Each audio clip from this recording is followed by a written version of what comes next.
زه د ګل څوکیدار یم.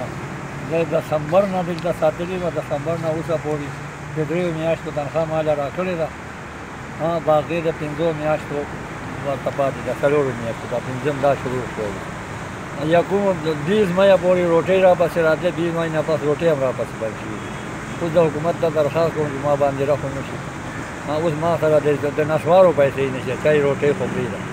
زه دومره مجبوره شوم، زه مخکې ټلیفون چتوله 20-22 مای باندې ماله تنخوا راکړو. ما وایي بهي په چوکیدارۍ زه نه کوم، ماله پیسې راوړئ.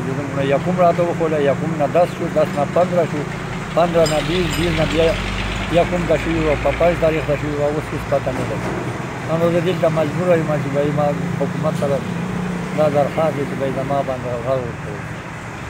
دغه سامان راته پروت دی. یکم مارچ نه پس شپې او ورځ دلته ډیوټي. د ټیکدار نوم څه دی بابا چې ته کوم احسان الله مروت. احسان الله مروت سره ته راغلی لکه کار دپاره که نه؟ احسان الله مروت زه ساتلی یم. احسان الله مروت لکه ساتلی دې سامان ته ته لکه دلته څوکیدارۍ ته پروت دی.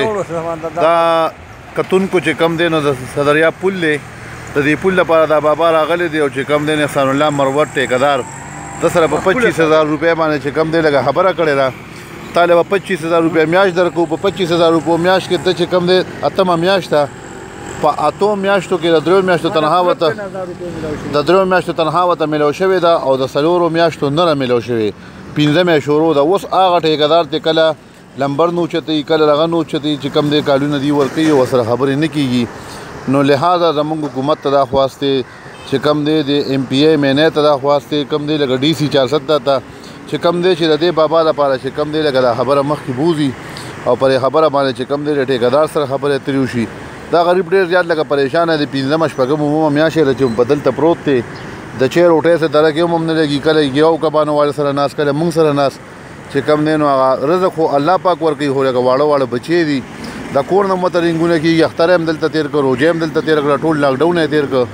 اوس پکار دی چې اختر دپاره کور ته لاړ شي، قربانۍ لپاره به سکول غواړي، بچی دي هغې هم څه غوښتي شي.